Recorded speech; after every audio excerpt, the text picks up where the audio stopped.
Hello বন্ধুরা, good morning. তোমরা সবাই কেমন আছো? আশা করি ভালো আছো। আর দেখো, আমরা চলে আসছি ছট পুজোর জন্য ঘাট নেমন্তন্ন করতে। আর এই যে দেখো কাকিমা, এই কাকিমার বাড়িতেই আমি ছট পুজো করি। তো এখানে দেখো আমাদের ঘাট পুজো হয়ে গেছে, এই যে দেখো। আর ঘাট পূজার জন্য তোমার পান, সুপুরি, বাতাসা দিয়ে ঘাট নেমন্তন্ন করতে হয় ছট পূজার জন্য।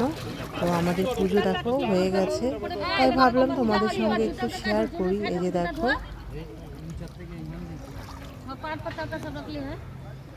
আর আজকে তো লাউ ভাত, তো ঘাট থেকে স্নান টান করে বাড়িতে গিয়ে তারপর লাউ ভাত খেতে হবে। আর দেখো পুজোর শেষে তোমার পানগুলো উঠিয়ে তোমার ভাসিয়ে দিতে হয় নদীতে। তো আমি দেখো পানগুলো উঠিয়ে নিচ্ছি, উঠিয়ে নিয়ে তারপর নদীতে ভাসিয়ে দেবো। এই যে দেখো আমি ভাসিয়ে দিলাম নদীতে।